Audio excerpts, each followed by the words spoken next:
24 ans que je fais cette route, la route pour aller à Marchin.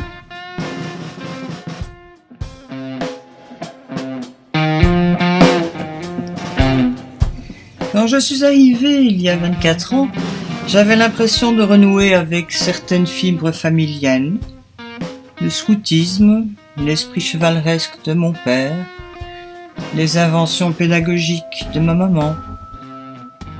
Ce n'était pas mal. Pourtant, il m'a fallu longtemps pour comprendre la sauce marchinoise, malgré tout cela. Cette route est agréable, en toute saison, par tous les temps. C'est d'ailleurs sur cette route que j'ai décidé de faire un film à l'occasion du 75e anniversaire de l'école. J'avais envie d'observer mon école en profondeur, avant de la quitter. Pendant un an, j'ai filmé à peu près tout ce qui se passait, j'ai écouté, j'ai observé. J'ai essayé d'entrevoir des outils pour imaginer l'avenir. Ce que je sais maintenant, c'est que la route n'est pas tracée. Elle ne l'a jamais été d'ailleurs. Alors je fais comme un Marchin, je fais confiance. Bonne chance les gars. Bon vent.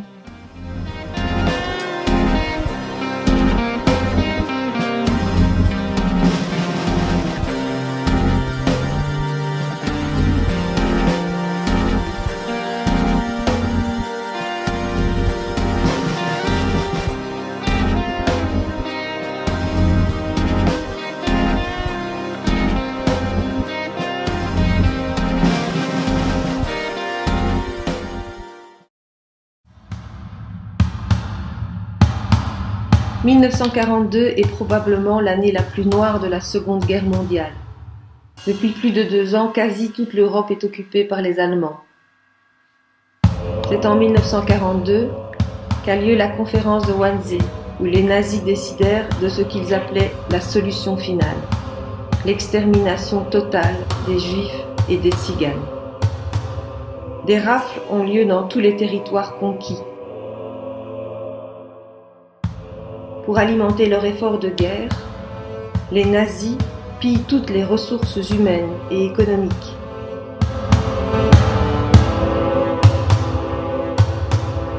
Ils instaurent le service de travail obligatoire en Allemagne et déportent en masse les travailleurs des pays occupés. Peu de choses peuvent alors soutenir l'espoir. Les autorités belges essaient d'organiser la vie quotidienne. La Croix-Rouge et les œuvres nationales de guerre veulent soutenir les jeunes, en particulier ceux dont les pères sont absents, morts, blessés, prisonniers ou déportés pour le travail en Allemagne. Il faut aussi les soustraire à l'influence des mouvements pro-nazis. Des camps de vacances pour les jeunes sont organisés. À Marchin notamment, lors de l'été 42, les princes Baudouin et Albert, les enfants de Léopold III, visite le camp scout situé au château de Marchin. Dans la foulée de cette visite, il fut décidé de créer une école pour les enfants des militaires tués ou prisonniers. Comme l'occupant interdisait la création de nouvelles écoles, on imagina une fondation Prince Baudouin qui organiserait un home pour enfants débiles ou tuberculeux.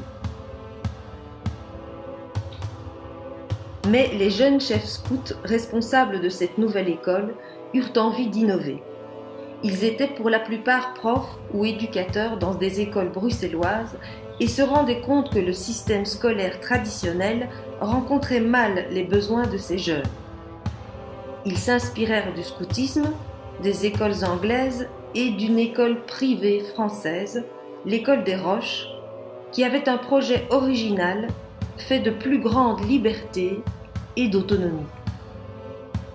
C'est ainsi que naquit le système Marchin, une école ouverte, organisée en maison, qui veillerait à maintenir un programme équilibré, fait d'études, mais aussi de sport, de travail manuel et d'activités sociales et créatives en équipe, suivant la pédagogie scout.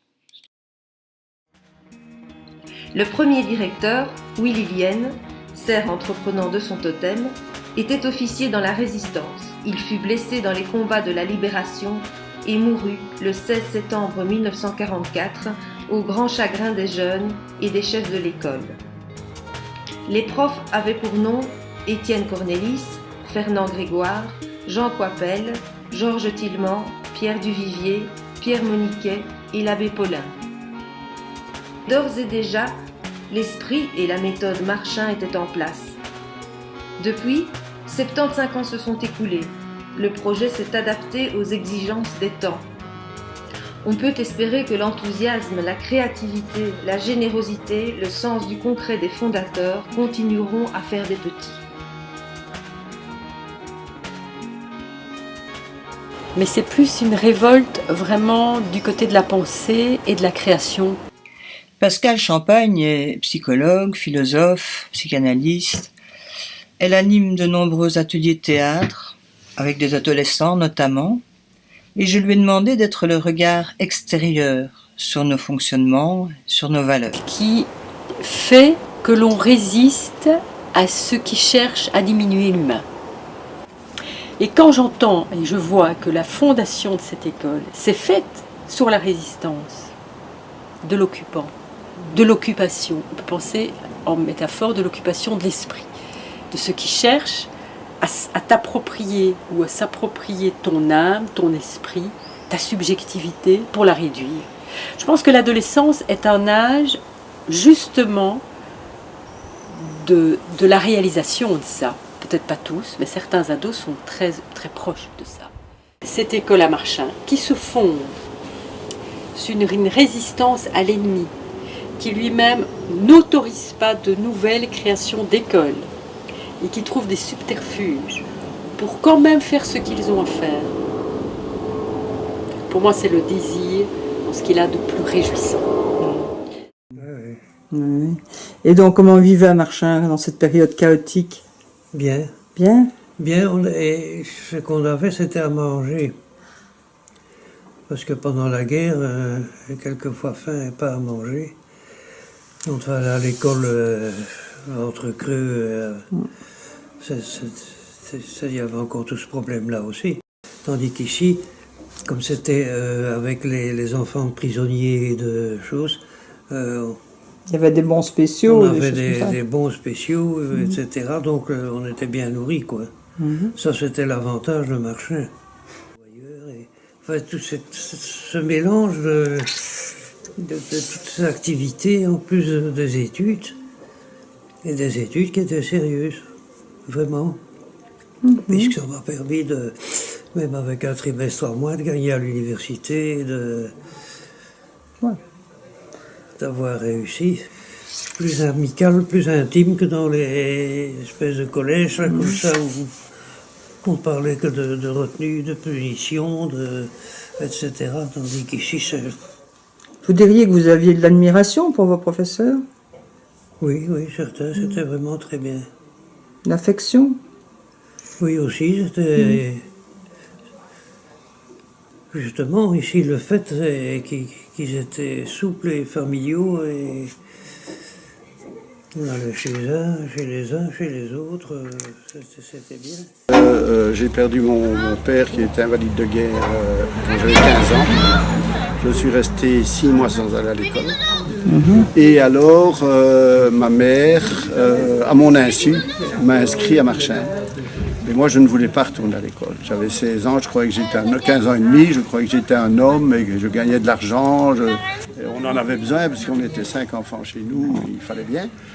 Et je suis allé à Marchin et finalement, je crois que si je n'avais pas été à Marchin, je n'aurais pas eu la vie que j'ai eue.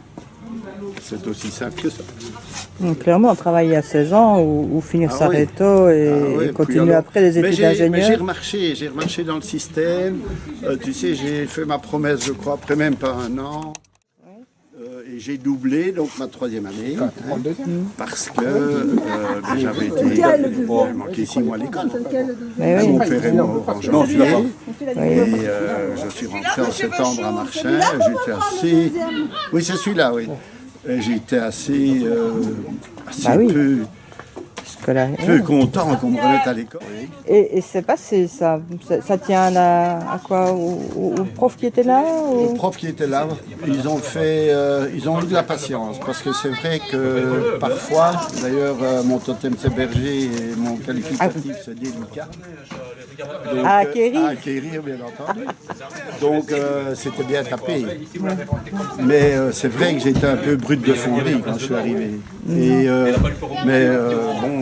à force de remarques et aussi d'accompagnement, je me suis intégré. Ça a été.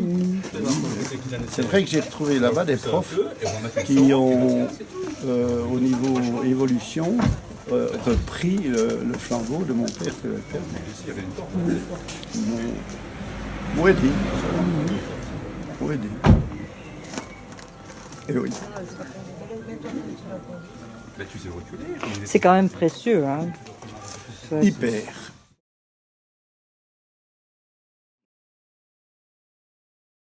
C'est une école qui est issue de la guerre. Et on est quand même dans un... On commence à voir revenir des gros nuages, comme dirait la personne que j'ai interviewée il n'y a pas longtemps. Comme tu dis, on a le choix des armes. Et parfois, quand je dis choix des armes, ça peut être aussi justement peut-être des armes qui ne sont pas des vraies armes, quoi. Qui peuvent peut-être, soyons fous, nous éviter d'avoir à nous servir vraiment des armes. D'essayer de trouver, mais ce n'est pas évident, des choses pour pouvoir faire en sorte qu'on n'en arrive pas à... Enfin, pour moi, le destin, il peut encore changer, quoi. Certes, les nuages sont noirs, mais on n'est pas forcément obligé de subir la pluie qui va tomber. On peut aussi essayer de trouver, si pas de quoi chasser la pluie, au moins de quoi avoir un petit parapluie, quoi. Oui. Nous devons résister à ceux qui détruisent notre avenir et il faut le faire ensemble. Ensemble, sans tous les préjugés qui nous ont été inculqués, sans distinction d'âge, de couleur ou de n'importe quelle différence. À notre âge, toutes ces idées reçues n'ont pas eu le temps de s'immiscer dans notre vie et nous pouvons encore changer ces mentalités. Nous sommes une génération qui peut modifier la société, l'améliorer et il faut en profiter. C'est à nous, citoyens de demain, de faire la différence et d'apprendre des erreurs du passé pour éviter que de telles atrocités se reproduisent.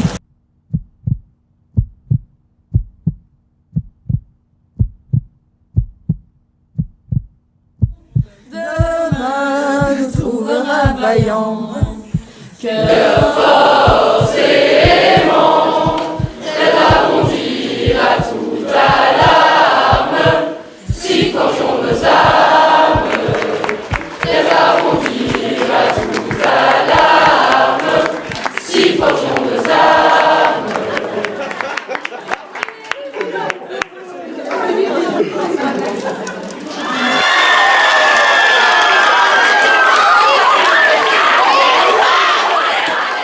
Pour le goûter gastronomique.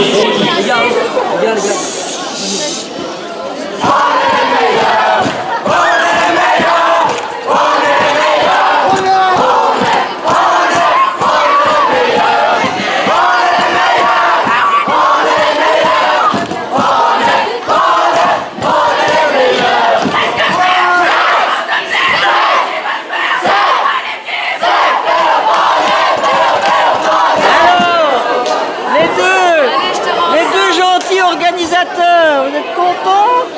Oui. Ouais. Content d'avoir fini. Là, je vais aller dormir 287 heures. Ouais.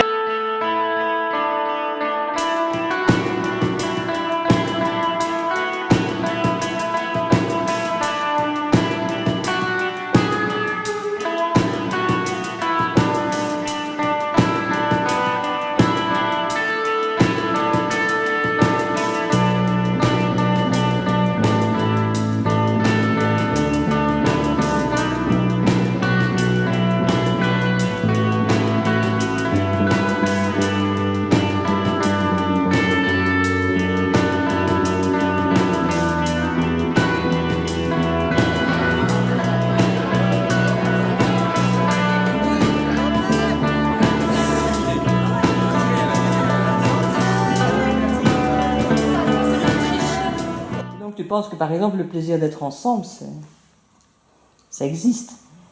Ah bah oui, j'espère que je ne suis pas la seule à le penser.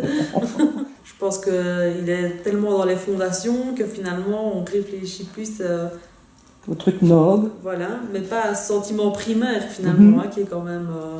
Ouais. Et qui est que, bon, on est là souvent parce qu'on a du plaisir à être là. Oui. Vu qu'on est proche des gens, dès qu'ils ont un problème, on va directement vers eux. J'ai jamais vu une personne pleurer et être toute seule. Il y a toujours quelqu'un, et donc ça c'est quelque chose que je trouve c'est assez unique parce que j'ai quand même fait 3 écoles secondaires et dans mes deux premières écoles, c'est pas du tout ça. Quelqu'un pleurait, on s'en foutait. Ici c'est pas la même chose. Quelqu'un va pas bien, on va tout. Il y a quand même une dizaine de personnes qui vont le voir au moins et donc voilà, je trouve que c'est une des qualités de l'école. Et quelle est votre principale attente par rapport à l'école? Qu'ils réussissent correctement, avec de la joie, du plaisir et qu'ils trouvent un environnement qui lui convienne dans ces 6 années. Qui c'est qui va s'éclater sur scène aujourd'hui? C'est nous! Qui c'est qui va vivre les personnages jusqu'au bout des ongles? C'est nous! Qui c'est qui va prendre possession du plateau? C'est nous! Qui c'est qui va s'éclater comme une bête? C'est nous! Qui c'est qui va me rendre fier? C'est nous! Qui c'est qui va être fier de vous? C'est nous! Qui c'est qui va s'éclater? C'est nous! Qui ça? C'est nous! En fait, on fait tous des activités avec les aînés. Donc les aînés vont faire des activités et nous, on doit les réaliser. Pour vous intégrer dans le pavillon. Oui. Et ça se passe bien? Ouais, ça se passe bien. C'est sympa? Ouais. On va dire que ça m'a pris la patience. Quand t'es aîné, ça m'a appris la patience. S'occuper des petites comme ça, des fois, ça peut être lourd. Au bout du compte, c'est une bonne expérience? Oui. Oui. Bah oui. L'internat, c'est pas n'importe quoi. Tu vis avec pendant 1 an avec les mêmes personnes, si pas 2 ans, si pas 3 ans, si pas 4 ans maintenant. Donc ça fait des vraies amitiés, quoi. Et puis c'est une expérience. C'est vraiment bien. Je m'en souviendrai toute ma vie, ça c'est sûr. J'aurai des histoires à raconter, des anecdotes. Parce qu'évidemment, comme on passe beaucoup de temps ensemble, il se passe toujours des choses. Oui, hein. C'est vachement stimulant d'être avec des autres. Des fois ça crie, des fois ça rigole, des fois ça danse. Parfois ça pleure. Ça c'est sûr. Non, on s'amuse bien. Et quels sont les ingrédients de ce plaisir? Moi déjà, le premier ingrédient je ne pourrais pas imaginer mon travail sans ça, c'est mon collègue, c'est Baribal. Ça fait 8 ans qu'on travaille tous les jours ensemble. C'est une équipe qui fonctionne, quoi. On se comprend, on se retrouve. Quand je descends des cours, j'ai envie d'aller le voir, donc du coup je suis présent dans le pavillon, donc du coup je vois les internes. C'est peut-être mon chef de maison, même maintenant, moi je le vois plus comme un ami que comme un éducateur qui doit m'apprendre certaines choses et tout ça. Ils me les ont apprises, ils m'ont pas mal appris, hein, que ça sur moi-même ou sur la vie extérieure, ils m'ont appris énormément. Donc ça, je les remercierai jamais assez, mais d'un autre côté, moi je les vois plus comme des amis parce que voilà, on était beaucoup plus proches d'eux que... Ces gamins, parce que moi je vais encore en perdre cette année, qui auront fait 5-6 ans dans mon pavillon. Voilà, c'est les petits oisillons qui sortent de leur nid, c'est toujours... on fait les fiers à ce moment-là, mais ça nous fait toujours un petit quelque chose de les voir partir et tout ça. Donc, non, c'est un côté du métier qui est très très gratifiant, qu'on ne peut pas trouver ailleurs, je pense. Dans nulle autre école, je pense qu'on peut trouver cette relation entre l'apprenant et un enseignant qui marche. C'est magique. Quand on voit les activités, le carnaval, les rallyes, on voit les élèves qui sont contents de voir leurs profs qui sont là, qui rentrent dans le même délire qu'eux, et vice versa. C'est quand j'en parle avec des amis ou quand je montre les photos, ils font des grands yeux en disant c'est l'activité scolaire, ça? Ah oui.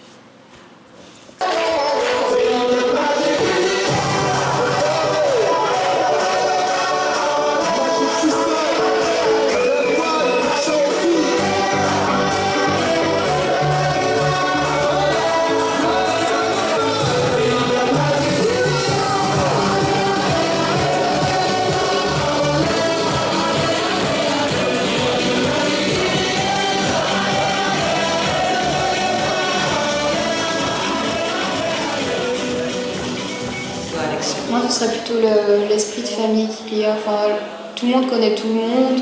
On fait des activités avec les profs, avec d'autres classes, pas que juste nos années. Enfin, on connaît tout le monde. Il y a des familles terribles. Oui. Enfin, il y a d'office des gens qui s'entendent mieux avec d'autres, mais on ose quand même aller vers eux sans aucun problème. Et ici, je pense que c'est une des écoles où il y a le moins de disputes, enfin de grosses disputes en tout cas. J'ai franchement des bagarres à Marchand, mais des vraies bagarres. Il y en a eu une, je pense. Encore, moi je me suis transformé. Sur mes 6 ans, il y en a eu une. Franchement, non, c'est bien. Donc tout le monde est debout, tout le monde est gentil. À Marchand, oui. Ah, c'est mignon. Peut-être que de partager des expériences esthétiques ou des événements humains assez forts ensemble, ça lie, c'est important. Dans la formation même de l'esprit, peut-être, de ces écoles, pour ce qui partage l'internat, enfin tout ce que j'ai lu, les grands qui s'occupent des petits, etc., qui fait famille. C'est plus à entendre, peut-être, ce qui me vient maintenant, c'est que dans les familles africaines, c'est pas du tout le couple qui éduque, c'est toute la tribu, c'est toute la communauté qui s'occupe d'éduquer tous les enfants. Et ça a quelque chose, je pense, d'extrêmement vivifiant. Parce qu'on n'a pas que les deux pôles, son papa, sa maman, voilà, coincé entre son père et sa mère. Alors c'est très chouette, un papa et une maman, mais par moments, c'est vrai que c'est cellule aussi, c'est aussi une question économique, etc. Et qu'on a perdu, justement, de cet aspect de village qu'ils ont en Afrique. En Afrique, les mères, elles ont beaucoup d'enfants aussi, parce que elles ne sont pas toutes seules à les éduquer, c'est tout le monde qui s'occupe. Et on ne doit pas s'inquiéter. On sait que les autres s'occupent. Si l'enfant n'est pas là, c'est parce qu'il est avec ailleurs, l'oncle, le cousin, la tante, la grand-mère. Moi, je suis convaincue que c'est extrêmement riche. Qu'on a perdu, nous, il y a un assèchement dans la petite cellule. Les collègues qui nous ont tous très bien accueillis. Ouais, ça c'est vrai. Super bon accueil, vraiment. Et je pense que là, il y a une des valeurs de l'école, enfin, au niveau de l'entraide, de la collaboration, enfin, déjà au niveau des collègues, ça s'est ressenti directement. On passe les cours, on échange, on partage, donc ça c'est vraiment super. Ouais. Et il n'y a pas de séparation entre régents et licenciés. Quoi. Ouais. Ça c'est tout le monde ensemble et c'est super chouette. Est-ce que vous pensez qu'il faut des qualités particulières pour être prof à Marchand? Oui,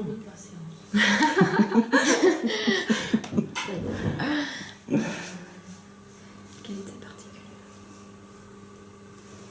Il faut savoir se mêler à tout ça, de toute façon, tout ce qui est activité, etc. Je pense. Oui, ça fait, oui, et le dialogue avec l'élève aussi, peut-être qu'il y a plus de communication. J'en sais rien, je ne suis qu'à Marchand, mais peut-être un dialogue avec les élèves qui est différent. Peut-être, oui. Ce qu'il y a aussi, c'est qu'ils se retrouvent confrontés à des remarques identiques que celles que nous faisons, mais émises par des éducateurs ou des copines. Entre elles se reprennent de voler parce que ce n'est pas acceptable. Donc elles apprennent le respect, les valeurs qu'on leur a inculquées, mais qui ressortent vraiment en société. Donc ça fait du bien, ça fait plaisir. C'est rassurant. La chef de maison ou les éducatrices, c'est vraiment des secondes mamans. Donc, ça nous permet d'avoir vraiment ce cocooning avec l'éducatrice. On peut se confier d'un côté, l'éducatrice agit de l'autre côté et on agit en triangulation en fait. Et ça aide vraiment beaucoup parce que comme dit, l'enfant réalise certaines choses qu'elle n'aurait pas acceptées si ça venait directement des parents. Donc je trouve ça vraiment bien. On essaye toujours que l'accompagnement se fasse en collaboration avec les parents. Donc on garde le contact avec les parents pour s'il y a un problème ou quoi, et on en parle toujours entre nous au sein du pavillon. Avec les aînés aussi? Avec les aînés aussi, oui, qui sont très importantes pour les filles parce que beaucoup de petites se confient aux aînés et dans un cas où il y a un problème un peu plus important, les aînés viennent toujours nous en parler. Marchand, il y a beaucoup plus familial, il y a beaucoup plus d'activités, le système interne est complètement différent, le rapport avec les collègues, avec les filles. À partir du moment où on rentre au pavillon, on vit une vie de famille avec les élèves et voilà. Vous avez une action sur le comportement des élèves ou des choses oui, comme ça? certainement, oui. Par rapport parce que parfois on a des punis qui travaillent avec nous, donc le mercredi après-midi et tout ça. Donc de temps en temps, quand on a la responsabilité de 1 ou 2 ou 3 élèves qui travaillent avec nous, de temps en temps il faut les recadrer aussi, gentiment, je le dis bien, mais parce que parfois ils auront tendance à un peu faire n'importe quoi. Ouais. Donc quand ils sont avec nous, ils travaillent quand même avec du petit outillage, parce qu'on leur donne pas le gros outillage. Mais bon, ça reste de l'outillage, donc il faut qu'on jette un œil dessus quand même. Je pense que le système est là et il aide beaucoup, hein, donc au niveau discipline, il y a quand même les élèves ici sont quand même sont bien. Ouais, franchement, on a quand même un bon niveau. On n'a pas à se plaindre. En général, on n'a pas à se plaindre. Et vous avez un bon contact avec les gosses? Généralement, oui. Moi, je n'ai aucun problème. Ils aiment bien, hein? Et à la limite, les punis, ils doivent bien aimer aussi, non? Ils ont mieux d'être avec nous que rester à table et copier. Bah oui. Voilà, sûr, voilà. Et on pourrait pas développer des trucs un peu plus comme ça? Si la demande est là, pourquoi pas? Les faire travailler un peu avec vous plus. Je me dis qu'il y aurait peut-être moins de crasse. Aussi. Oui. Moi, ça ne me dérangerait pas. Vous sentez une âme d'accompagnement de jeunes dans le travail comme ça? Oui. Pas 50 avec moi, je veux dire, mais 3, 4, oui, oui. Oui. Oui, si c'est pour les encadrer, à leur apprendre quelque chose, oui. Je suis cool. Ça pourrait être une bonne piste aussi, ça. Oui. Un bon point. Certaines mentalités doivent changer dans ce cas-là, je pense. Quoique les garçons, je suis quand même tout le temps sur leur dos au niveau des aînés. Faut quand même, parce que c'est pas moi qui vais refaire leur lit, rien du tout. Je leur ai dit, je suis là pour nettoyer, un minimum ranger vos affaires. Ah oui. Voilà, de toute façon. Et puis, si ça fait pas, de toute façon, j'ai l'autorisation de. Tu les vires? Je vire, oui. Ça passe probablement mieux qu'avec la maman, parce que moi je fais ça avec mon fils, mais ça ne passe oui, pas. Je pense, oui. C'est pareil à la maison. Pas plus tard que ce week-end, je parlais avec une collègue qui m'a dit, moi j'ai l'impression, quand je vais à l'école, de rejoindre une bande de copains. Et c'est vraiment important aussi de ne pas venir le matin avec des pieds de plomb. Et je pense que c'est toujours plus agréable de travailler quand on se sent bien à l'endroit où on travaille. Et c'est une dimension effectivement qui existe même chez les élèves, puisque des activités comme le rallye ou le carnaval se font sur base volontaire pour les externes. Donc s'il n'y avait pas de plaisir, les activités n'auraient pas autant de succès, c'est certain.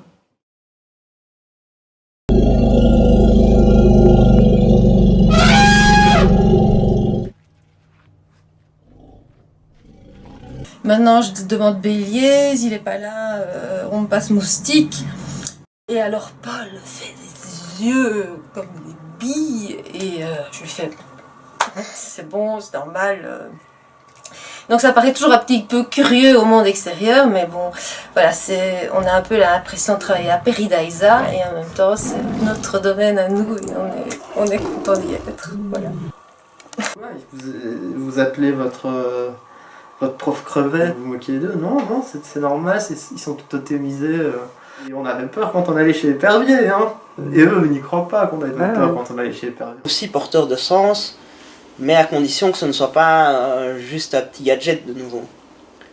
C'est-à-dire que ce ne soit pas juste pour dire, tiens, on va faire un truc original, on va donner des totems. Déjà, pour moi, il y a le risque que ce soit un peu galvaudé, parce qu'on donne un peu des totems, parce qu'on trouve que le nom est joli, que l'animal est beau.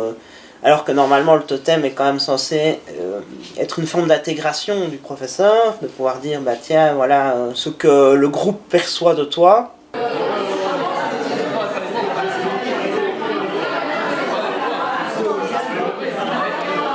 La totémisation est une cérémonie discrète qui vise à donner sa place aux nouveaux collègues nommés.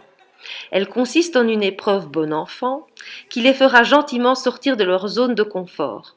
C'est un peu ce que la RPB va leur demander. Prêts à bondir à toute alarme, si vos armes.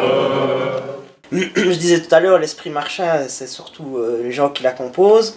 Et je crois qu'on doit se garder vraiment de croire que c'est acquis et que notre folklore va rester notre folklore, que ça va être génial, mais s'il n'y a pas derrière des hommes et des femmes qui tiennent tous ces projets à bout de bras et qui les réinventent chaque année, on se rend bien compte qu'il faut qu'on réinvente les choses.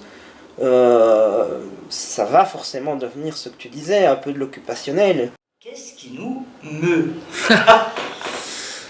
J'ai envie de Parce dire, qu'on n'est pas- oh la on n'est pas vache, des curés, oh la non vache, plus. quelle question. Mais Oui, qu'est-ce on n'est qui- pas des curés, non Non, tout à fait, mais je crois que, enfin, je pense depuis 19 ans maintenant que Marchand, on adore ou on déteste. Je ne vois pas de possibilité pour qu'il y ait un juste milieu et venir ici à Marchand, faire 16 heures de fonctionnaire et puis disparaître. Ça ne me paraît pas possible. Je pense que la dynamique collective, la motivation, la volonté, mais vraiment collective, de vouloir porter ce projet toujours plus loin, elle est tellement présente que quand quelqu'un arrive dans l'école, il doit ressentir vraiment cette dynamique-là et cette volonté collective-là.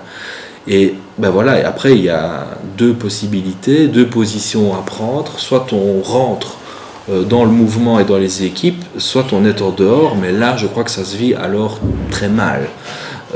C'est vrai que je vois des jeunes profs qui arrivent, je vois des anciens profs qui sont là depuis de nombreuses années, et je vois que le punch il est toujours là, aussi bien chez les jeunes qui arrivent, ça c'est, on peut l'espérer, hein, c'est plus naturel, mais moi je suis surtout impressionné par les piliers du projet qui sont toujours là et qui ont une force et une énergie que je trouve totalement admirable. Et je crois que cette énergie-là, elle vient partiellement de la personne elle-même, mais aussi de la beauté du projet. Ça, je le pense depuis quasiment 20 ans maintenant.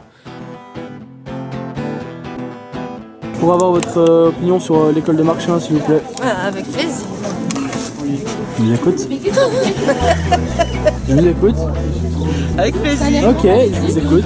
Ben, on fait tout ça avec plaisir. Et, il est quand même 19h05. Ouais. L'école est finie. Nous sommes toujours là, Grizzly et moi. Les gens qui sont principalement impliqués dans l'école, c'est pas les parents qui sont là un peu en dilettante, c'est pas les anciens qui viennent une fois par an, ça reste les enseignants, les éducateurs, et les jeunes. Et les jeunes.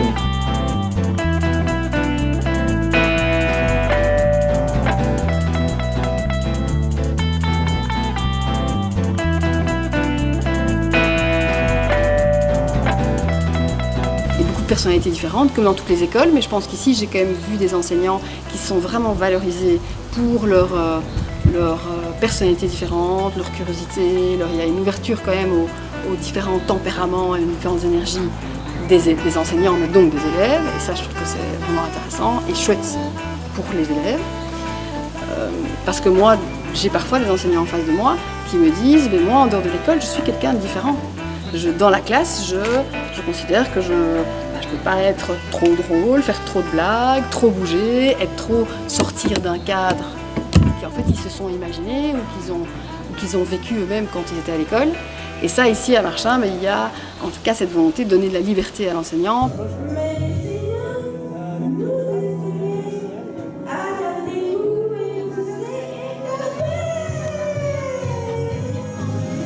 Moi, c'est Alexandre. J'aime bien pratiquer le vélo et je suis excellent en maths. J'aime bien l'informatique, les jeux vidéo. Non, vas-y, c'est très bien. Et moi au rugby, on m'aime bien parce que je résiste super bien à la douleur. Écrire. J'aime bien faire des créations. J'adore créer de nouvelles choses en utilisant des objets usés.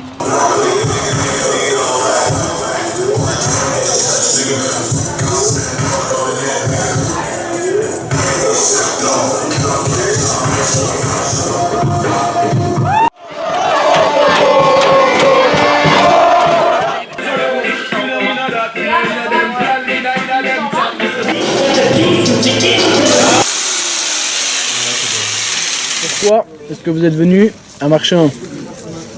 Commence. Par obligation. Moi, parce que je voulais venir. Ce qui motivait vos parents, monsieur Lormont? L'éloignement. S'il serait dans ma classe, j'aurais eu l'habitude parce que j'ai eu plein de trucs comme ça dans mon ancienne école. C'était j'étais pas allée dans une école spécialisée. Et pourquoi est-ce que vous ne viendrez pas dans cette école-ci?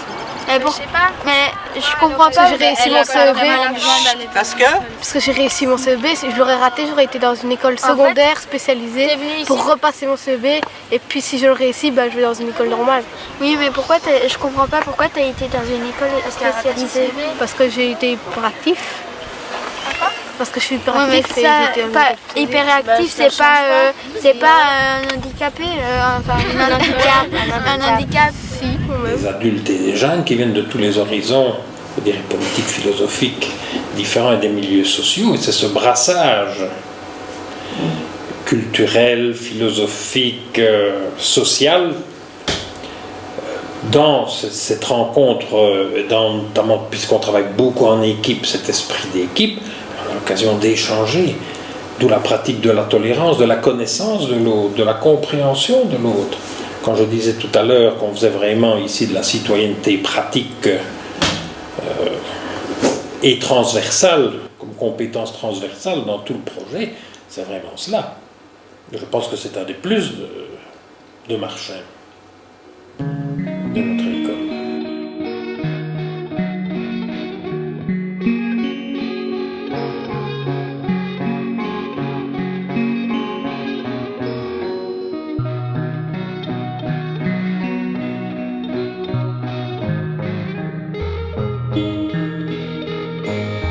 Le fait aussi d'appeler les profs par des noms bêtes, ça reste quelque chose aussi d'un peu atypique et qui donne une certaine proximité, mais même s'il y a une distance qui est respectée, une distance d'autorité entre guillemets. Et qui est bienvenue. Et qui est bienvenue, bien sûr, tout à fait, bien sûr. Il faut quand même qu'il y ait un chien pour garder les moutons.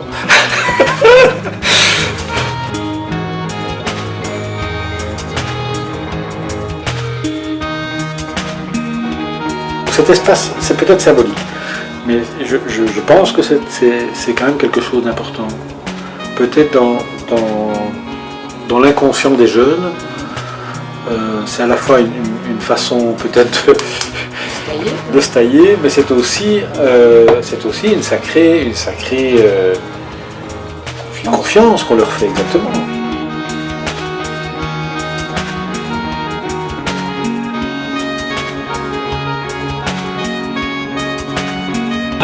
Une cage sans grille.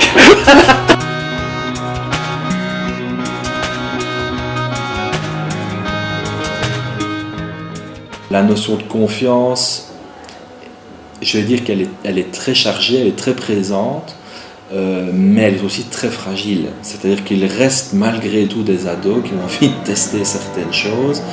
Et je me souviens très bien qu'au tout début de mon mandat, entre guillemets, de chef de maison, je crois qu'il n'a pas fallu 3 semaines pour que certains aînés fassent le mur avec des plus jeunes. Je crois que ça faisait partie et du bizutage des éclaireurs et lionceaux et du mien en tant que nouveau chef de maison, alors qu'eux étaient déjà dans les murs depuis quelques années. Donc c'est vrai qu'on est toujours sur un équilibre, sur une corde un peu fragile, je dirais, malgré tout avec eux, mais c'est ce qui rend aussi la chose plus belle et qui montre bien qu'on n'est pas dans le fin, mais dans le vrai, quoi. On travaille avec de l'humain, on travaille avec des ados qui ont, comme je l'ai dit, des vrais ados qui essayent, qui testent, à qui on demande aussi parfois tôt, ils ont 16 ans, on leur demande de prendre des rôles parfois d'adultes en termes d'encadrement, donc c'est pas facile. Je comprends aussi qu'à certains moments ils souhaitent décrocher de ce rôle-là, c'est tout à fait légitime, et voilà, mais après c'est un réajustement perpétuel vis-à-vis d'eux. La responsabilité, même en étant éclaireur ou lionceau, on a quand même une part de responsabilité dans les projets, et c'est intéressant de ne pas donner que de la responsabilité aux aînés, mais aussi aux plus jeunes pour qu'ils arrivent à s'autonomiser plus jeunes. Ouais. C'était pas les aînés contre les éducateurs. Oui, c'est ça, c'était les aînés et les éducateurs. Et on va faire une charte avec les règles des aînés, les droits et les devoirs, mais on va la faire tous ensemble. Tu penses qu'il y a des choses qui vont changer au niveau de l'internat, tout ça? Je ne pense rien, j'espère. Faire confiance à l'ado, comme s'il était non pas simplement un ado, mais un adulte en devenir, et de pouvoir lui donner certaines responsabilités Et ces responsabilités vont le mener à l'autonomie, et c'est ce qu'on cherche au final, à former de futurs citoyens autonomes, responsables, et ayant un esprit critique qui leur permet de se rendre compte, de poser un regard à la fois critique et à la fois bienveillant sur ceux qui les entourent. Et ça marche. Moi je pense qu'on y arrive. On y arrive. Qu'est-ce qu'on a 20 grammes de shit. Mettez-nous les menottes. Mettez-nous les menottes, on a de la drogue. De la drogue, Les écoutez pas, ils sont complètement débiles. Beau shit sa mère. Alors pour rouler le bon cône. La confiance, et ce qui va avec expérimenter sa liberté sans les grilles. As-tu trouvé ta journée? Ça fait mal. J'ai mal à l'épaule, un truc de fou. Les expérimentations de nos jeunes ont quelque chose de paradoxal. Pascal va essayer de nous l'expliquer. Et un des surmois collectifs de l'Occident, c'est « sois belle ou sois beau et tais-toi ». C'est d'une violence extrême. Tais-toi, c'est le début de la mort. Quand on se tait, et Dieu sait si aujourd'hui il y a un pouce à être comme ça, être beau et belle, et ne plus pouvoir, c'est ça, alors le côté chevaleresque, soutenir sa parole, mais au sens profond de la subjectivité. C'est pas parler pour ne rien dire non plus, parce que ça arrive Non, souvent. c'est parler au sens fort. Et je pense que justement les ados, enfin, qu'à l'adolescence, c'est là où les adolescents sont précieux, enfin, quand ils peuvent soutenir encore, parce que même les ados, parfois, je trouve, non plus ce goût, ne se révoltent plus. On a l'impression qu'ils rentrent tout de suite, tu parles du confort, voilà, dans quelque chose qui serait plus adulte. Tout ça, c'est toujours des images, hein. Tout ça est à déconstruire en même temps, mais voilà, d'un goût du confort, du lave-vaisselle, et voilà. Et ils sont déjà en couple à 16 ans, et t'as l'impression qu'ils vont s'installer, et puis il n'y a plus d'aventure en fait, il y a quelque chose du côté du risque, mais dans le bon sens, parce que vivre c'est risqué, hein. C'est quand on est mort qu'il ne se passe plus rien, qui n'est plus tellement présent. Et alors on rajoute à ça l'horreur actuelle, alors là, de l'écocide quand même, puisque si on écoute les pronostics, c'est quand même pas très joyeux. Hein. Alors là, je pense qu'il y a aussi un effet, c'est même pas inconscient, mais que je ne sais pas comment les jeunes font avec ça, avec ce qui s'annonce d'une limite grave, c'est-à-dire qu'il y a la fin de l'humanité. Enfin, il y a une espèce de découragement, voilà, incarné dans cette position. Oui, exactement. Affalée, je suis bien d'accord. C'est mélancolisant complètement. C'est-à-dire qu'ils ne savent même. C'est comme si ça. Il faut espérer. Voilà. Un des leviers de la pensée, c'est quand même qu'est-ce qu'il m'est permis d'espérer. Oui. Tout à fait. Et là, c'est vrai que c'est comme s'il y avait une limite. Là où il n'y a jamais eu de limite par rapport à la Terre, on dit en 1800, time. Fumer des joints, boire de l'alcool, prendre de la coke. Jouer jusqu'à pas d'heure. Jouer jusqu'à pas d'heure, enfin, etc., etc. Manger sans arrêt. Ce sont toutes des manières de rester confortablement, étroitement et sans liberté dans ce qu'on connaît, qui nous aliène, mais qui nous tient et qui donne une impression de sécurité. Parce que le désir, dans son mouvement, le plus précieux, le plus humain, est absolument nécessaire pour la survie, on pourrait dire, de tout un chacun, c'est aussi l'apprentissage, c'est la quête de ce que l'on ne sait pas, c'est la recherche, c'est le mouvement qui nous fait rechercher toujours, comprendre, interpréter, regarder, ouvrir, remettre en question, critiquer. C'est fatigant. C'est l'éveil permanent. Oui, mais c'est fatigant. Ah non, ce qui est fatigant, c'est d'obéir à ce qui nous fait taire. Ça, c'est vraiment fatigant, parce qu'on paye un prix terrifiant.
quand tu vois les sculptures faites par des types qui travaillent le métal, tu peux faire des choses infiniment légères.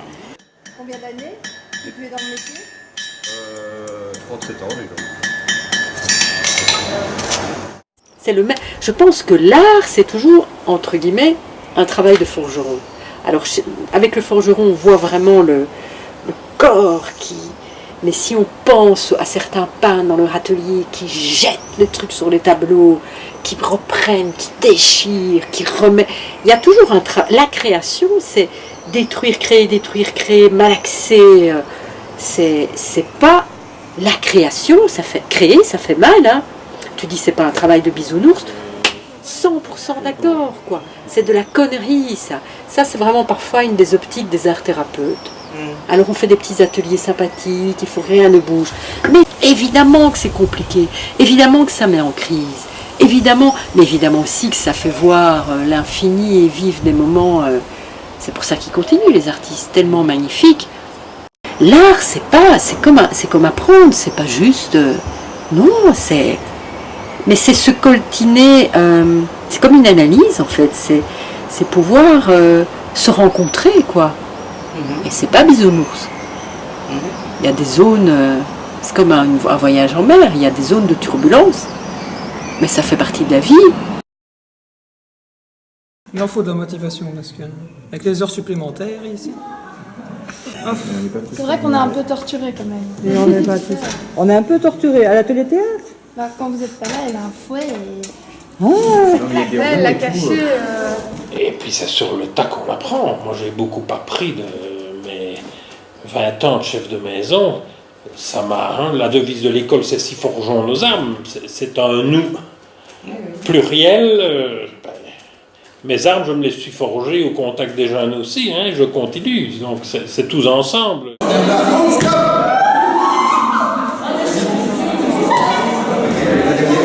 Le kung-fu ou même d'autres sports arts martiaux, c'est quelque chose qui apporte.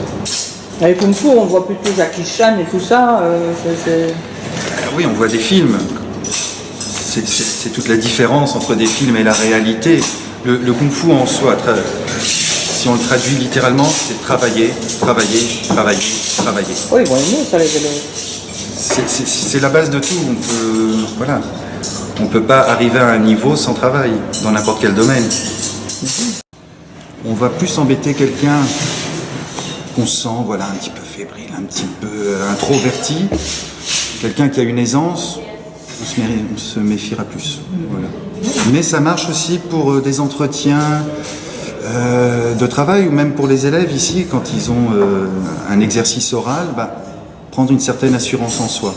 Voilà. L'ouverture de l'école de Marchand, de justement pouvoir proposer une multitude de choses, que chacun puisse s'y retrouver et s'éveiller. On est obligé de se surpasser, on ne peut pas faire les choses à moitié, et ça c'est vraiment quelque chose qu'on n'a pas l'habitude de faire, surtout à l'école, parce qu'à l'école on dit je m'en fiche de l'école, tout ça. Tandis qu'au théâtre on n'a pas le choix parce que les autres dépendent de nous, et si on fait un truc de travers, c'est tout le monde qui est embarqué. Et aussi pour soi-même, quoi. Après, on est tellement heureux de l'avoir fait. Ah, mais c'est vrai que c'est pas du tout pareil. Là, il y a vraiment. On ressent les choses beaucoup plus fort. Et surtout là, vraiment juste à côté de soi, c'est encore plus. C'est pas une dimension encore beaucoup plus grande. C'est vibrant. Ah oui, vraiment. On sent tout son corps qui est soumis à la musique pour le coup. Si on est motivé, si on est lancé, si on sent animateur, si on a du second degré, si on sait se remettre en question, et si on n'est pas réfractaire au changement. Qu'on aime bien innover, il faut foncer. Ça, si on est du grabataire et qu'on aime bien les petites séquences, moi je fais ça comme ça parce que c'est comme ça, un jeune prof à mon avis ne se plaira pas beaucoup dans notre école. Quoi. Mon but c'est plus de les former à étudier, de les former à réussir, à appréhender une situation nouvelle, que d'être sûr à 100% qu'ils sachent me réciter les dates de vie et de mort de Rabelais ou de Montaigne. Par exemple. Il n'y a plus personne qui veut ça, si? Non. Je pense que ici, non, pas forcément, mais il y a encore des écoles où on fait étudier par cœur, juste pour étudier par cœur. En tout cas, ne pas rester dans un carcan que tout le monde critiquait, dont plus personne ne voulait, et sortir de la critique pour critiquer. et essayer de nouvelles choses. Bon ben voilà, dans le nouveau, il y a du bon, il y a du moins bon, c'est certain, mais au moins on essayait quelque chose. On essayait de sortir des sentiers battus. Parce que l'enseignement, c'est ça aussi, c'est prouver par son engagement personnel à l'élève que soi-même, en tant que prof, on a la volonté d'apprendre, la volonté de changer, la volonté de relever des défis, de montrer différentes compétences. Pour moi, le prof qui se contente de rester dans ses habitudes, il est peut-être temps qu'il envisage un changement de carrière, dans le sens où être prof, c'est pas être dans un train-train quotidien, parce que c'est montrer à l'élève ce qu'on ne veut pas qu'il fasse. Ouais. Mais c'est sûr, on n'a qu'à aller vendre des pantoufles alors, hein. Moi, je travaille dans énormément d'écoles et je trouve que ce qui est tout de même particulier à Marchand, c'est justement cette dynamique de projet. Et alors, est-ce qu'il faut faire plein de projets? C'est pas tant ça la question. Mais c'est ce que cette dynamique de projet amène dans la remise en question, le changement, l'adaptabilité. Et donc, c'est ça que ça permet. Et là, sur ce point-là, je trouve que Marchand spécifiquement est très dynamique et amène énormément de projets et beaucoup de remise en question et d'ouverture. Et ça, c'est pas le cas dans toutes les écoles, clairement. De l'autre forme d'intelligence.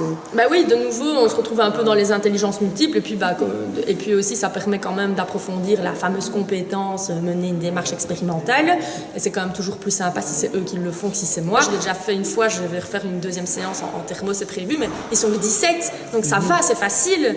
Mais en 5e, ils sont 25. Donc, le problème après, c'est préparer, c'est la vaisselle, c'est ranger, c'est tout ça qui prend du temps. Et parce qu'on n'a pas d'heure de labo, de nouveau, on n'a pas de préparateur de nouveau, comme je l'ai déjà dit.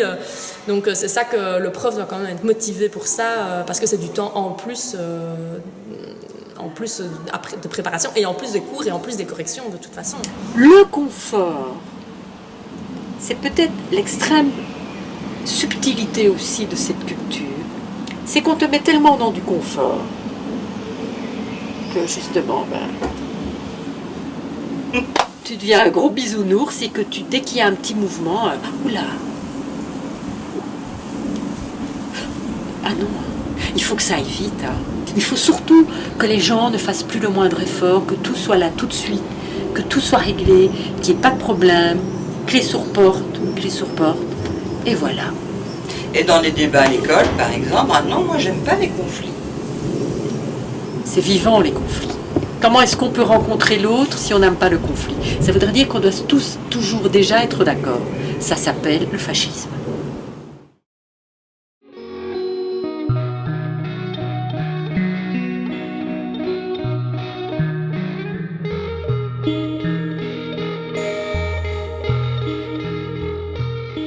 Ne va pas me promener un garçon maintenant. Elle n'est pas prête pour ça, hein, Marianne, enfin réfléchis. On verra.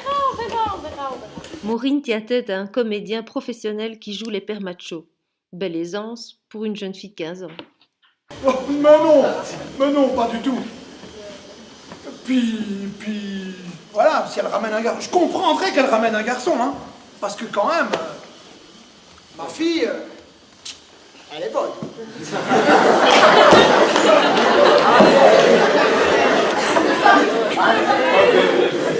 Mais on dit pas ça que ça fout. Non mais c'est quoi ça? Honnêtement, moi si j'avais l'âge des garçons qu'elle a, honnêtement, je ne dis pas mais un petit coup de rein est vite parti. Marianne, j'ai rien dit de mal, hein, c'est... Mais on dit pas ça de ça. Et elle s'en laisse pas compter, hein. Attends, reste. J'aimerais pas que ça leur arrive, donc ils vont pas le faire. D'accord. Donc ce que tu ne voudrais pas qu'on te fasse, ne le fais pas à autrui. Voilà. Oui. Toi, ça te plairait pas. Moi ça me plaît pas, non. D'accord. Je dis pas ça, mais ils ont plus de risques. Ils ont plus de risques. Donc moralité, ce que tu es en train de dire aux filles, c'est soyez moches. Ah ouais. Et alors t'es le premier à dire, je suis certain que t'es le premier aussi à dire, les filles, il faut que j'aime une fille, il faut qu'elle soit jolie. Bah oui. Un problème personnel peut vite prendre le pas sur tout le reste, quoi. Des fois, on en voit qui changent tout à fait de comportement ou tout à fait de vision des choses par rapport à l'école, alors qu'au final, nous, on se dit, oui, mais le problème que tu as n'a rien à voir, mais si eux, tout est lié, quoi. À cet âge-là, tout est lié, je pense. Déjà à 18 ans, on peut être découragé devant la génération suivante. Les aînés se posent des questions sur leurs responsabilités. Vraiment aucun respect de rien, et que certes il y a un manque de maturité, mais il y a un moment où il faut vraiment se poser des questions sur leur état. Ils n'ont pas de respect, mais c'est aussi parce qu'ils sont en groupe. Parce qu'à partir du moment où on est un plus petit groupe, même si c'est des seuls gamins, on peut toujours faire quelque chose de bien avec eux. Ils ne sont pas d'accord avec ces règles-là et du coup ils ne les respectent pas parce que je pense qu'ils ne comprennent pas à quoi ça sert cette règle-là. Du coup je pense que ce serait plus utile si déjà on décidait le règlement tous ensemble, enfin élèves, professeurs et tout ça. Il y a des gens qui n'ont rien demandé, qui veulent dormir une fois le couvre-feu fait, et que d'autres s'amusent à mettre le bordel en permanence et empêchent certains de dormir. C'est une règle simple, pourtant ils ne sont pas capables de la respecter. Mais je ne vois pas pourquoi ils sont d'accord de mettre un couvre-feu plus tard ou quoi que ce soit. C'est normal. Dans la majorité des cas problématiques, mais on a aussi maintenant des cas de décrochage scolaire bien plus tard, voire même en réto. Donc je pense que la cellule, une fois qu'elle va être mise en place, il faudra qu'elle puisse s'occuper d'élèves de la première à la réto. Avec les problèmes comportementaux et dossiers disciplinaires, ça c'était plutôt la première à la base. Maintenant on va peut-être se rendre compte qu'il y aura des décrochages, que là c'est pas des dossiers disciplinaires mais c'est des motivations profondes. Parce que le décrochage scolaire c'est quoi finalement? Les élèves ils n'ont plus leur place dans la classe et ils ne viennent plus. On pourrait quand même les accueillir, c'est ça l'idée. Quand même les accueillir quelque part et là il y aurait une discussion, tu vois. Le décrochage scolaire est souvent lié au fait que les enfants sont en classe et ne comprennent plus ce qui se passe en classe. Donc qu'est-ce qu'ils font? Ils bavardent, ils se disputent, ils ennuient les autres, il faut bien qu'ils s'occupent, il faut être clair, il ne faut pas rester 8 heures comme ça dans le flou absolu. Donc moi je pense que déjà c'est vrai que la première démarche du vendredi après-midi, on pourrait déjà essayer d'en raccrocher quelques-uns avec voilà, ces remédiations plus individuelles et ce guichet de remédiation. Mais ce qui serait pas mal non plus, c'est de peut-être faire des classes à 2 vitesses. C'est peut-être difficile à organiser, mais leur proposer des choses faisables à ces enfants-là. Parce qu'ils sont en classe et du début à la fin, on leur propose des choses qu'ils ne savent pas faire. Donc je peux comprendre qu'à la longue, ce soit plus fatigant pour eux et qu'ils préfèrent prendre la tangente. C'est tout le temps un échec pour eux. C'est un échec permanent du début à la fin de la journée. Donc on en parlait encore vendredi lors de notre réunion au CAP. Il y a des profs qui parviennent à faire...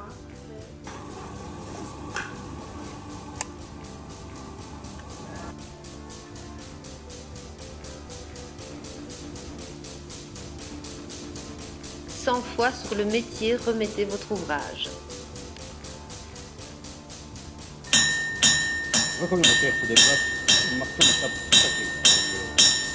L'enseignement traditionnel a certainement fait fi pendant de très nombreuses années d'élèves qui avaient effectivement des besoins spécifiques, qui n'étaient pas diagnostiqués à l'époque parce que je suppose qu'au niveau médical, on n'était pas assez loin que pour diagnostiquer finement ces troubles d'apprentissage et les besoins spécifiques qui en découlent.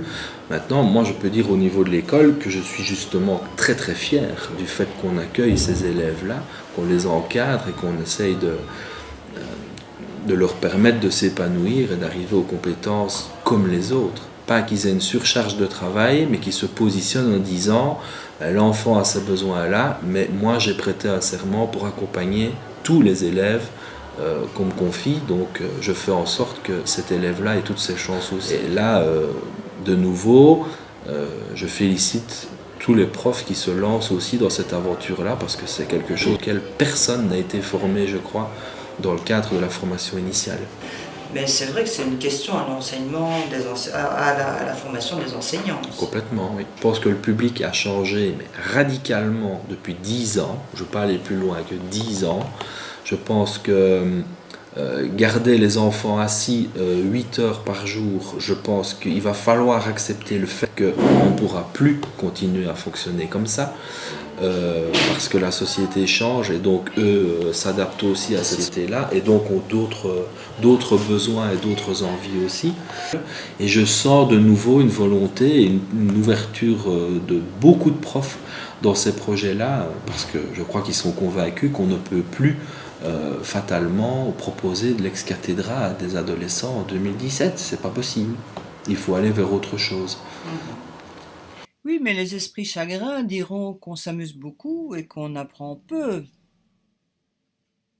Pour moi, c'est juste l'inverse en fait. Pour moi, c'est beaucoup plus enrichissant pour eux et ils vont en retenir beaucoup plus de choses. Moi, si je pouvais, je ferais ça tout le temps. Mais pourquoi est-ce que je ne peux pas ? Parce que je suis tenue de rendre des comptes, rendre un cahier de matière avec ce que j'ai vu dans le programme, comme on devait le voir, etc. Moi, c'est plutôt cet aspect-là qui m'embête plus qu'autre chose. Si j'avais des cours de part de liberté dans le programme pour pouvoir... C'est pour ça que j'ai fait ces projets-là quand j'avais les cours d'activité et que maintenant, quand je dois rendre mon cahier de matière et que je vois que je suis arrivée à la moitié du programme alors que la fin de l'année est en train de talonner, c'est l'horreur. Voilà, c'est l'horreur. On n'a pas non plus décidé de se jeter à pieds joints et aveuglément dans l'utilisation de ce nouvel outil-là.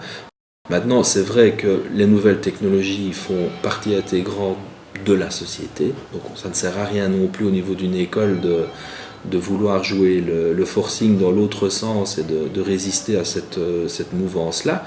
Je pense que les élèves doivent être outillés, doivent être formés à l'utilisation de ces outils-là, parce que ces outils-là sont arrivés dans leur vie très tôt,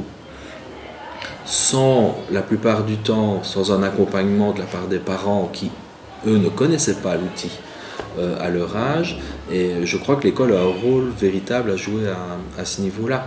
Il y a une éducation aux nouvelles technologies qui doit être mise en place, et je pense que certains profs devront intégrer ça dans tous leurs cours.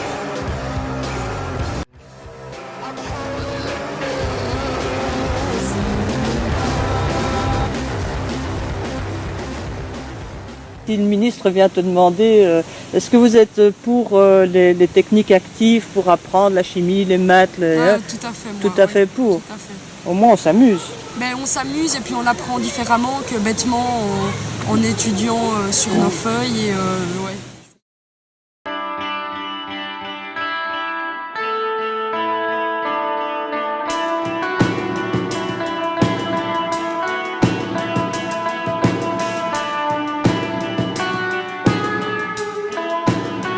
Je voudrais tout d'abord remercier la société dans laquelle nous vivons, qui nous a donné, cette société, la chance de pouvoir accéder d'abord à des études primaires, puis secondaires aujourd'hui, et le tout gratuitement.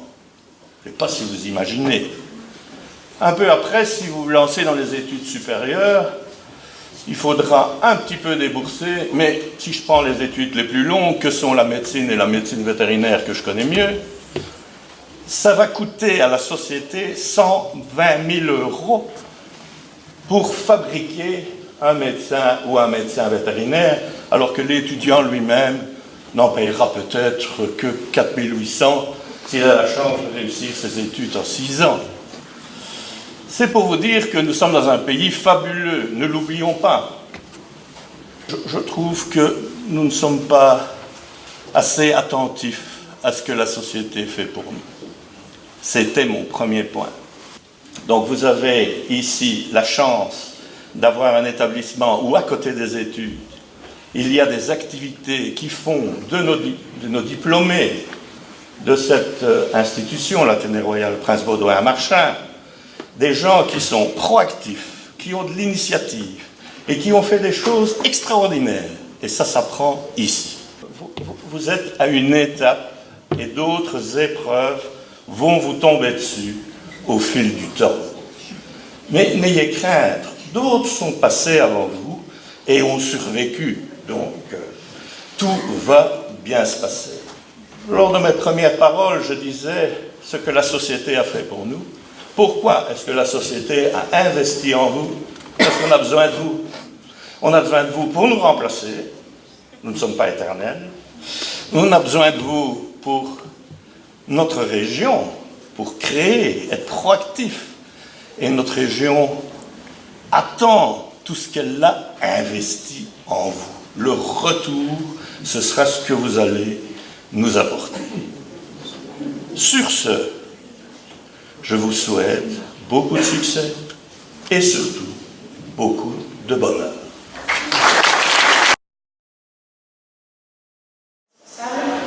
Moi, j'ai toujours été assez révoltée par le monde et donc je me suis très vite rendu compte que être citoyen du monde, ça ne passait pas seulement par des bonnes actions de temps en temps, mais que c'était adopter un style de vie et donc que ça passait par le métier. Donc avant de commencer mon stage, je savais déjà que je voulais travailler dans une organisation ou une ONG de ce type plus tard, mais je ne savais pas par quelles études passer, puisque c'est un milieu où de nombreuses compétences et donc de nombreuses personnes différentes sont requises. Et on peut y accéder par la sociologie, l'anthropologie, la science, la médecine, l'économie.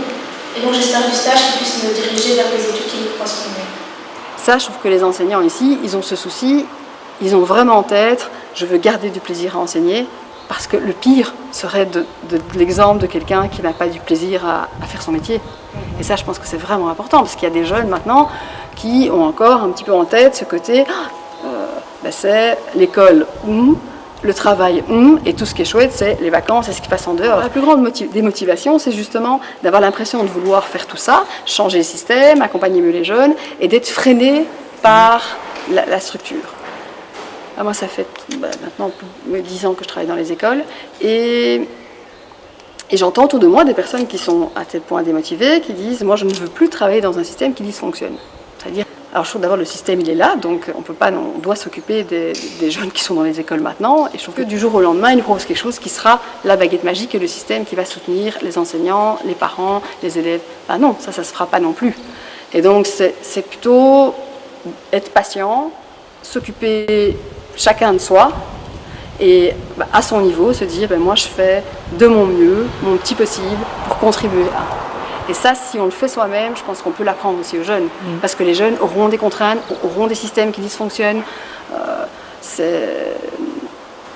Et leur faire voir qu'il y a moyen d'avancer, d'évoluer, de grandir et de faire grandir les autres, ça c'est un projet motivant en tout cas.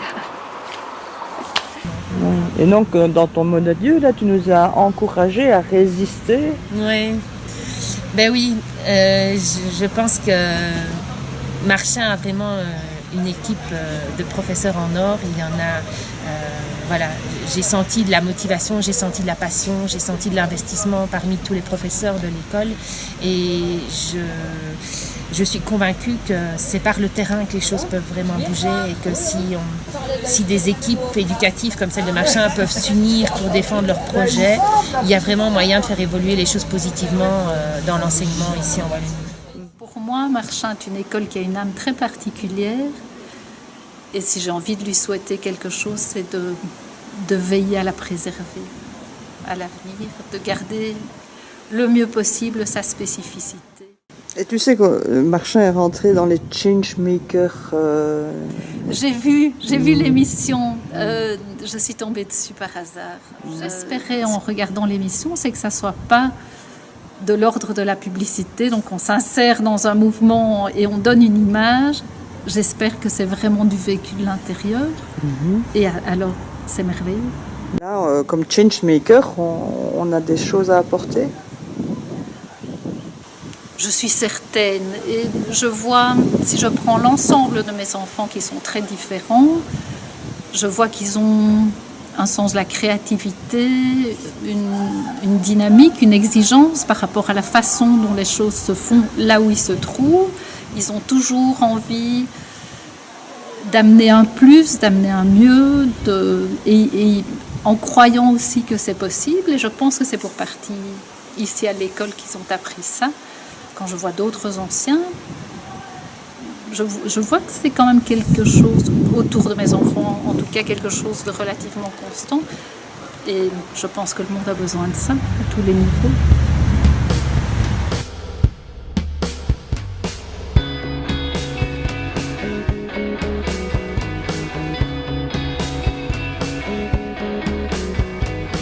Madame à gauche, vous trois, dépêchez-vous, venez. Le proviseur est présent, hein. Donc si vous n'êtes pas sérieux pour faire la photo, ça va partir.